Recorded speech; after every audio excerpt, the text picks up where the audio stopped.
Hello everyone, welcome back to my YouTube channel. तो आज की वीडियो में हम आपको पैंट की कटिंग बताएंगे इजी और सिंपल तरीके से और इजी ट्रिक के साथ। तो आप वीडियो स्किप मत कीजिएगा, आप वीडियो पूरी देखिएगा, नहीं तो आपको वीडियो समझ में नहीं आएगी। तो चलिए इसकी हम पैंट की कटिंग स्टार्ट करते हैं। तो पैंट की कटिंग स्टार्ट करने से पहले हम इसका मेजरमेंट जान लेते हैं कि मेजरमेंट इसका क्या रहने वाला है।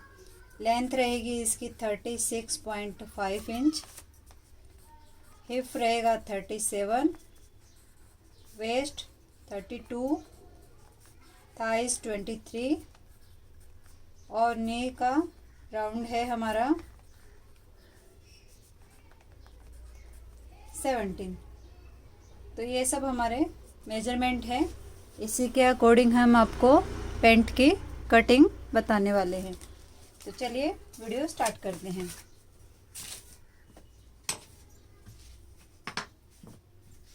अगर अभी तक आप हमारे चैनल पे नए हैं और आपने हमारे चैनल को सब्सक्राइब नहीं किया है तो प्लीज़ सब्सक्राइब ज़रूर कर लीजिएगा और हमारी वीडियो को लाइक शेयर ज़रूर कीजिएगा। तो सबसे पहले हम क्या करेंगे, हमारा जो फैब्रिक है उसको हम आयरन करके सीधा कर लेते हैं। आयरन करना बहुत ही ज़रूरी है, इससे कैसे ना प्रॉपर फिनिशिंग में कटिंग होती है और स्टिचिंग करते हुए हमें कोई भी दिक्कत नहीं आती है, इसके सारे रिंकल्स निकल जाते हैं। तो सबसे पहले तो हमें सीधे एक नीचे सीधी लाइन ड्रॉ करनी है, जिससे कि हमारा फैब्रिक सीधा हो जाए, टेढ़ा मेढ़ा नहीं रहे, हमारा फैब्रिक इक्वल रहे। उसके बाद हमें एक मार्किंग करनी है कि हमें कितना फोल्ड करना है। आप 2 इंच पे फोल्ड कर सकते हो, 2.5 इंच पे फोल्ड कर सकते हो। मैं यहाँ पे 2.5 इंच पे एक मार्किंग कर रही हूँ।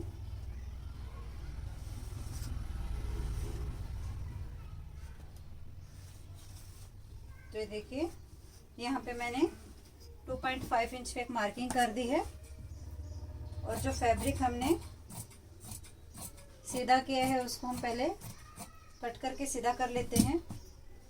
अभी क्या करेंगे, ये जो लाइन है इस लाइन से हमें लेंथ का मेजरमेंट लेना है। लेंथ का मेजरमेंट कैसे लेना है, लेंथ का मेजरमेंट हमारा बेल्ट रहेगा ना, उसके अकॉर्डिंग लेना है कि बेल्ट हमारा कितना है। मेरा यहाँ पे लास्टिक है 1.25 यानी 1.25 इंच का लास्टिक है। तो मेरा बेल्ट कितने इंच का आएगा, 1.25 इंच का मेरा बेल्ट ऊपर आने वाला है। अगर आपका 1.25 इंच का बेल्ट है तो आपको जितनी भी लेंथ है उसमें से 1/2 इंच माइनस करके रखना है। समझ में आया आपको कि आपकी जो भी लेंथ है, आपका जो भी लास्टिक है उसकी आपको 1/2 इंच करके इसमें लेना है। यानी कि 1.25 इंच का है तो 1/2 इंच रखिए और अगर 1.5 इंच का है तो 1 इंच आप लास्टिक कम रखिए। ये जो आपकी एक्चुअल लेंथ है ना वो कम रखिए। तो मेरे यहाँ पे 36.5 इंच है और लास्टिक 1.25 यानी 1.25 इंच। तो मैं मेरी जो टोटल लेंथ है उसमें से आधा इंच कम कर दूंगी। तो 36.5 इंच की लेंथ थी तो मैं यहाँ पे 36 इंच पे मार्किंग कर रही हूँ। ठीक है, मैं एक बार फिर से आपको समझा देती हूँ कि अगर आपका लास्टिक या बेल्ट 1.25 इंच यानी 1.25 इंच का है तो आपको आपकी टोटल लेंथ में से आधा इंच माइनस करना है। अगर आपका बेल्ट 1.5 इंच का है तो आपको 1 इंच माइनस करना है। ओके, और अगर 2 इंच का है तो आपको 1.5 इंच टोटल लेंथ में से माइनस करके लेंथ लेनी है। समझ में आया? अगर फिर भी आपको कोई डाउट है तो आप हमें कमेंट करके पूछ सकते हैं, हम आपको बताएंगे। तो ये देखिए, जो मैंने मेरी यहाँ पे जो लेंथ के लिए मार्किंग की थी, यानी कि जो मैंने जितना फोल्ड करना था उतने पे मार्किंग की है। उसके बाद मैंने मेरी 36.5 इंच लेंथ है तो 36 इंच पे एक मार्किंग की है। यहाँ से भी मैं सीधी लाइन ड्रॉ कर लूंगी। ठीक है, और ये जो किनारी वाला हिस्सा है इसको हम इंक्लूड नहीं करेंगे, इस हिस्से को मैं निकाल दूंगी। तो यहाँ से भी मैं जितना जितना मेरा किनारी वाला पार्ट है उतने तक मार्किंग करके एक सीधी लाइन बना लेती हूँ, क्योंकि हमें किनारी नहीं लेनी है। और ये खुले वाला पार्ट है ना वो मेरे साइड है, इसलिए किनारियाँ हैं यहाँ पे। आपको भी ऐसे ही रखना है, 2 फोल्ड फैब्रिक और ओपन हिस्सा आपको अपने साइड। ये हो गया। अब हमारी कमर कितनी थी? 32। 32 का फोर्थ पार्ट कितना होता है? 8। 8 हो गया। और दोनों साइड हाफ हाफ इंच सिलाई मार्जिन का जाने वाला है, ठीक है। तो कितना हो गया? 1 इंच हो गया। और यहाँ पे हम डाट भी डालने वाले हैं, तो 1 इंच हमारा डाट के लिए गया। तो यहाँ पे मेरा कितना आया है? 10 इंच, ठीक है। दोनों साइड हाफ हाफ सिलाई मार्जिन में जाएगा और दोनों साइड हाफ हाफ इंच की टक्स डलेगी, तो इसलिए 1 इंच टक्स के लिए रहेगा। आप सीधा 1.5 इंच भी ले सकते हैं। यहाँ पे जो आपकी वेस्ट है उसमें आप हाफ करके 1.5 इंच भी प्लस कर सकते हैं, उससे भी हो जाएगा। बट मैं यहाँ पे 1 इंच सिलाई मार्जिन और 1 इंच हमारे जो यहाँ पे सेंटर में डाट रहेगी ना उसके लिए, तो यहाँ पे हो गया मेरा 10 इंच, ठीक है। 8 इंच वेस्ट का है फोर्थ पार्ट करके, 1 इंच डाट का, 1 इंच सिलाई मार्जिन का। अब उसके बाद हमें क्या करना है? इसका क्रॉस निकालना है। क्रॉस निकालने का भी एक सिंपल फॉर्मूला है। जो भी आपका हिप है 37 हिप है हमारा, तो हिप डिवाइडेड बाय 4, तो 37 डिवाइडेड बाय 4 9.25, यानी 9.5 इंच में यहाँ पे ले रही हूँ। 9.25 आ रहा है बट मैं 9.5 ले रही हूँ। तो हाफ इंच ऐसे ऊपर निकालते हुए, क्योंकि हमने हाफ इंच माइनस किया था ना, वैसे ही 9.5 इंच पे मैंने इसके लिए मार्किंग की है। आप जितना भी लेंथ में से माइनस करेंगे बेल्ट का, उतना आपको इस लाइन से बाहर निकालना है। और फिर जो आपका क्रोच एरिया आ रहा है उसके लिए आपको मार्किंग करनी है। तो 9.5 इंच आ रहा था, तो यहाँ पे एक सीधी लाइन बना दी। अभी देखिए यहाँ पे आपका जो हिप है ना उतना आपका आना चाहिए। तो मेरा हिप यहाँ पे कितना है? 9.5। तो यहाँ पे मेरा 9.5 आ रहा है, इसलिए मुझे कोई दिक्कत नहीं है। अब मैं क्या करती हूँ, मेरा जो थाइज है उसका मार्किंग करती हूँ। थाइज मेरी कितनी है? 23 इंच की है, ठीक है। 23 डिवाइडेड बाय 2 11.5। तो आपकी जो भी थाइज रहेगी उसको डिवाइडेड बाय 2 करना है, ठीक है। तो यहाँ पे मैंने 11.5 इंच पे एक मार्किंग की है और प्लस 1 इंच सिलाई मार्जिन, तो मेरा यहाँ पे आ गया 12.5 इंच। तो मैंने किया है 12.5 इंच पे मार्किंग। अभी देखिए यहाँ से हमें 2 इंच अंदर के साइड में एक निशान लगाना है क्रोच एरिया के लिए, ठीक है। ये कम साइज है मेरा, इसलिए ऐसे आ रहा है, नहीं तो आप यहाँ पे फोर्थ पार्ट लेके सीधा 2 इंच भी आगे प्लस कर सकते हैं। अब यहाँ से इसको हमें शेप देना है, हो गया। अब इन दोनों का हमें सेंटर निकालना है, यहाँ से यहाँ तक सेंटर निकाला, यहाँ पे भी सेंटर निकाला।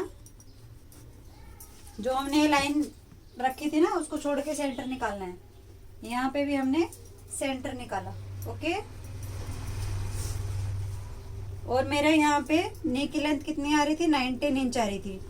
तो वैसे यहाँ पे नी लेंथ का कोई मार्किंग नहीं है, बट अगर आप फिटिंग में चाहते हो, इसलिए मैंने आपको बताया, अगर आप फिटिंग में चाहते हो तो नी के लिए भी आप यहाँ पे मार्किंग कर सकते हो। अभी यहाँ पे ऐसे शेपर लेना है और इस शेप को ऐसे मिला देना है, ठीक है। इसका शेप कैसे है ना, एकदम गहराई से नहीं आता है, ऐसे ही आता है, तो आपको ज़्यादा गहराई में लेने की ज़रूरत नहीं है। तो यहाँ पे भी हमने जो सेंटर निकाला था ना ऐसे, तो यहाँ पे भी सेंटर को हम ऐसे ही रख लेंगे। नी कितना आ रहा था? 17 इंच। 17 divided by 2 8.5। 8.5 का भी हमें 2 पार्ट करना है, क्योंकि आधा इस साइड और आधा इस साइड, ठीक है। डिवाइडेड बाय 2 4.25, तो यानी कि 4.25 इंच यहाँ पे और 4.25 इंच यानी कि 8.5 इंच यहाँ पे। तो ये देखिए हो गए हमारे शेप। अभी हमारी मोरी हम कितनी रखने वाले हैं? नीचे से 14 इंच की हम यहाँ पे मोरी रखने वाले हैं नीचे से, क्योंकि मुझे फिटिंग में नहीं चाहिए, स्ट्रेट में ही चाहिए। तो 3.5 लाइन से इस साइड और ये 7 इंच पे यहाँ पे, सेम वैसे ही 3.5 इधर और 7 इधर, ठीक है। ये सब मैंने मार्किंग की है। मैं एक बार फिर से आपको रिपीट कर देती हूँ कि मैंने मार्किंग कैसे की है। 2.5 इंच मैंने एक्स्ट्रा लिया है फोल्डिंग के लिए। तो ये फोल्डिंग वाली लाइन है, यहाँ से यहाँ तक मैंने लेंथ लेनी है। अगर अपना बेल्ट 1.25 इंच का है तो आपको लेंथ में से 1/2 इंच मार्क करके आपको यहाँ पे लेंथ लेनी है। मैंने यहाँ पे हाफ करके मार्किंग की है 36 इंच पे। 36 पे करने के बाद एक जो किनारे वाला हिस्सा 1/2 इंच यहाँ पे मार्किंग की है। फिर इस ये मार्किंग की है, इससे मैंने यहाँ तक जो भी मेरी वेस्ट है उसका 4 पार्ट किया है, प्लस मैंने उसमें 2 इंच एक्स्ट्रा लिया है। 2 इंच एक्स्ट्रा क्यों लिया है? 1 इंच सिलाई मार्जिन का और 1 इंच डार्ट के लिए। ठीक है।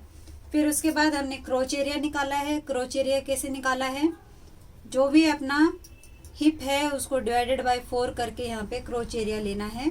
अगर आप उसमें प्लस करेंगे, अगर हैवी साइज है तो थोड़ा सा आधा या 1 इंच प्लस कर सकते हैं, बट आपका अगर मीडियम साइज है तो ज़रूरत नहीं है, नहीं तो आपका क्रोच कैसे थोड़ा नीचे हो जाएगा और वो हमारा जो क्रोच नीचे होने के बाद पैर एक दूसरे को लगते हैं तो वो कंफर्टेबल फील नहीं होता है, वो पैंट अटकती है। फिर हमें जो भी मेरा यहाँ पे ये था हिप था उसका मैंने 4th पार्ट करके रखा हुआ है 1/2 इंच ऊपर छोड़ते हुए। फिर मैंने मेरी थाइज ली है प्लस 1 इंच मार्जिन लेते हुए और 2 इंच मैंने यहाँ पे ये गैप रखा है। मेरी थाइज यहाँ पे मतलब मेरा हिप यहाँ पे कवर हो रहा है, इसलिए मैंने अंदर की साइड भी मार्किंग की है। ठीक है, यानी कि ये मेरा एक बॉक्स बन गया है। 10 बाई 10 का एक बॉक्स बना है मेरा। यहाँ ये ऐसे में 10 है और ऐसे में 9.5 इंच है, एक बॉक्स बना है और फिर 2 इंच अपना एक्स्ट्रा गया है। ठीक है। फिर हमें शेपर पट्टी से शेप देना है। ओके, तो ऐसे इस तरह से रखते हुए हमें शेपर पट्टी से शेप देना है। इसको थाइज वाले लाइन से ऐसे मिलाना है। फिर ये जो नीचे वाला हिस्सा है इसको हमें ऐसे शेप देना है। तो ये इस साइड का ऐसे रखा हुआ है तो इस साइड में ऐसे रख के हम शेप देंगे।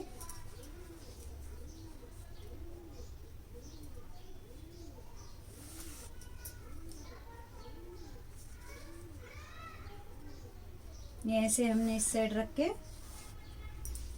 शेप इसको दिया है और हिप के यहाँ से हमें इस तरह से रख के शेप देना है ताकि हमारा यहाँ पे पॉइंट ना बने इधर।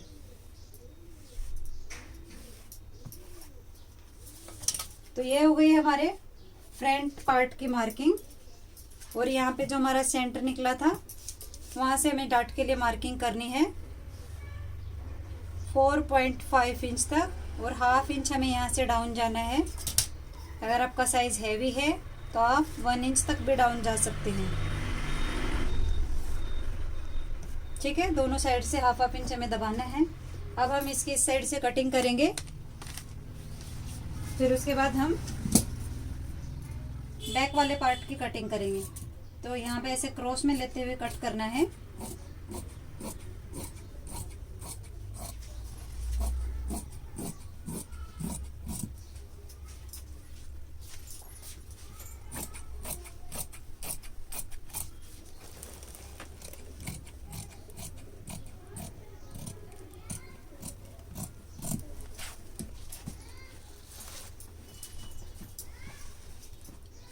अब हम बैक पार्ट की कटिंग करेंगे।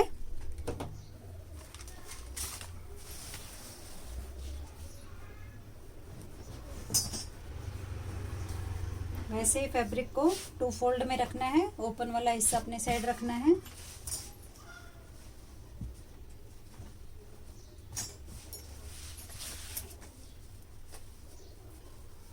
फैब्रिक को एकदम अच्छे से सेट कर लेते हैं।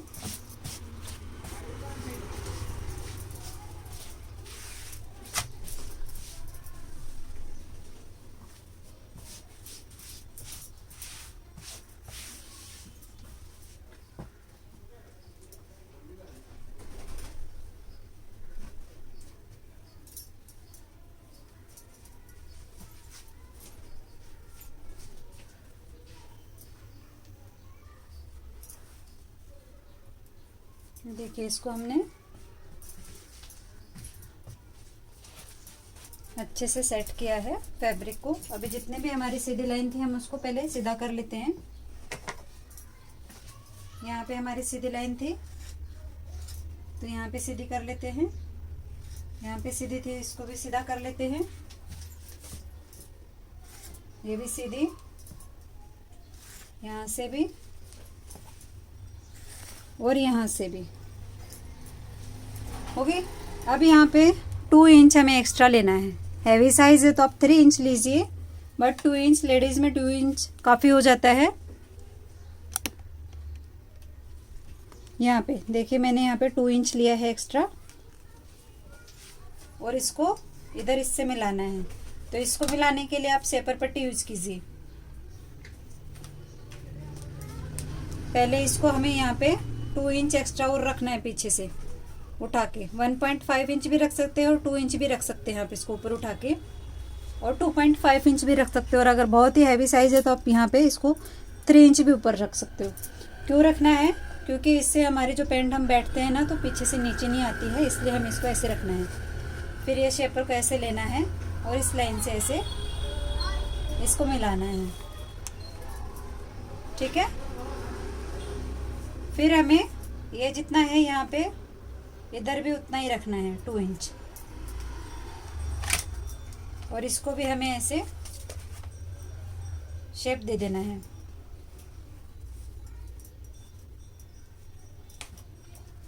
ठीक है, इसको भी मैंने यहाँ से शेप दे दिया है। अब यहाँ से इस पॉइंट तक इसको यहाँ पे मिलाना है। ये जो पॉइंट है इस पॉइंट से हमें, और यहाँ पे जो हमारा इस पॉइंट से इस पॉइंट तक मिलाने के लिए हमें शेपर पट्टी को, देखो ये वाला जो हिस्सा है ना उससे ऐसे इसको यहाँ पे रख के ऐसे मिलाना है, ठीक है। अब हमें क्या करना है, नीचे के साइड में यहाँ पे आना है। ये ऊपर से हमारी मार्किंग हो गई है।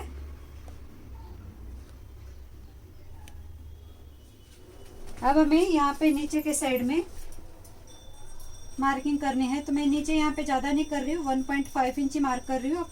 अगर थोड़ा सा मार्जिन रखना चाहते हैं तो 2 पॉइंट भी रख सकते हैं, सॉरी 2 इंच भी रख सकते हैं, नहीं तो आप 1.5 इंच रखिए। और फिर इससे पट्टी को ऐसे रख के ऐसे इसको, क्योंकि हमने फ्रंट वाले हिस्से का इधर से किया था तो बैक वाले हिस्से का हम इस साइड से करेंगे। इससे कैसे है ना कि हमारी जो पैंट अगर खिंचती है ना, सेंटर का हमारा टाका मिलता नहीं है, वो दिक्कत नहीं आएगी। ये जो शेप है ना, हमने फ्रंट वाले हिस्से का कैसे किया था, ऐसे रख के किया था, बट बैक वाले हिस्से का हम यहाँ से करेंगे, ठीक है। इससे क्या है, हमारी जो पैंट है ऊपर जाती है ना, यहाँ से सेंटर का टाका नहीं मिलता है ना, वो प्रॉब्लम सोल्व हो जाएगी। और यहाँ से भी हमें एक्स्ट्रा ले लेना है। अब ये हो गई हमारे फ्रंट और बैक दोनों पार्ट की मार्किंग। अब हमें इसकी कटिंग करनी है।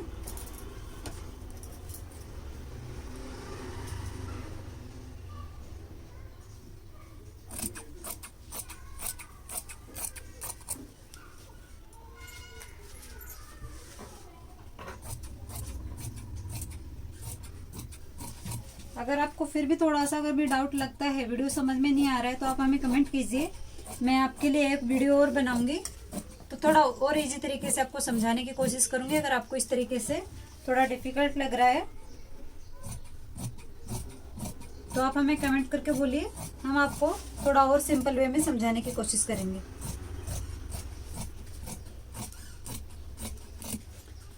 ये मैंने आपको परफेक्ट तरीके से इसकी कटिंग बताई है, जो प्रोफेशनल तरीका रहता है, एकदम जो प्रॉपर पैंट बनती है उस तरीके से।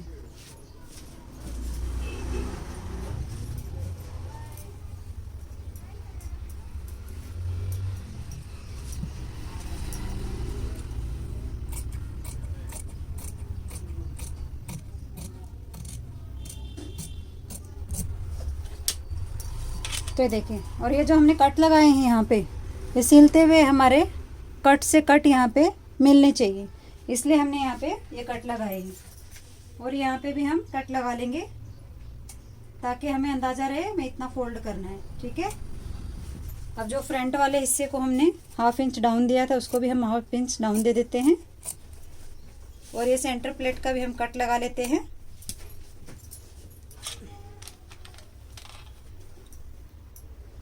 और दूसरे साइड भी। अब हमें इसके लिए ऊपर बेल्ट के लिए पट्टियाँ कट करनी रहेंगी। तो कितनी कट करनी रहेंगी, एक पट्टी फ्रंट के लिए और एक पट्टी बैक के लिए। तो वो कैसे, ये देखिए 1/2 इंच इधर सिलाई मार्जिन में जाने वाला है ना, तो 1/2 इंच ऐसे रखते हुए हम मेजर करके देखेंगे। तो मेरा आ रहा है 11.5 इंच, तो यानी कि मैं 12 इंच, 12 का डबल हो गया 24 इंच। तो बैक वाली पट्टी रहेगी हमारी 24 इंच की, और ये फ्रंट वाली पट्टी रहेगी हमारी 19 इंच की। तो हम ये फ्रंट वाली 20 इंच की कट करेंगे, थोड़ी सी 1 इंच हम एक्स्ट्रा ही कट करने वाले हैं।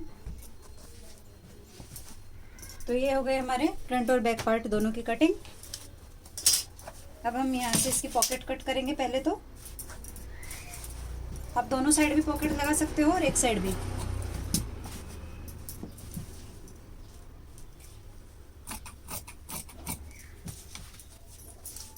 ये ऑन फोल्ड साइड मैंने मेरे साइड रखा हुआ है।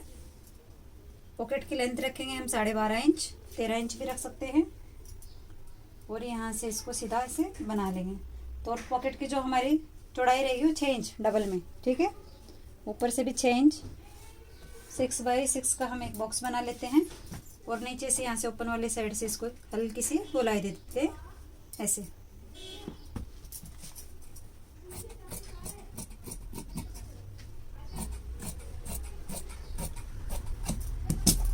ये हो गई हमारी पॉकेट की कटिंग। अगर आपको स्टिचिंग भी देखना है इसका कि स्टिचिंग कैसे करते हैं, तो भी आप हमें कमेंट कीजिए, हम स्टिचिंग का भी वीडियो डालेंगे आपके लिए। अभी फिलहाल मैं इसकी कटिंग का ही वीडियो बता रही हूँ। तो देखिए जो पट्टी की चौड़ाई हमारी कितनी रहेगी, 4.5 इंच की।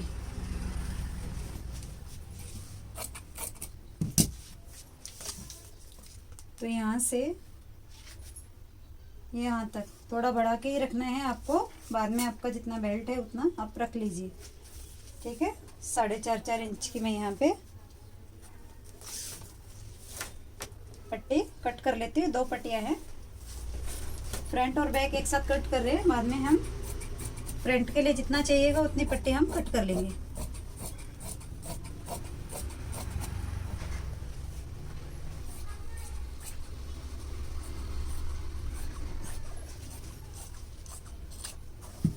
तो ये हो गई हमारी पट्टी कट। फ्रंट के लिए हमें कितनी चाहिए थी, 20 इंच की पट्टी चाहिए थी।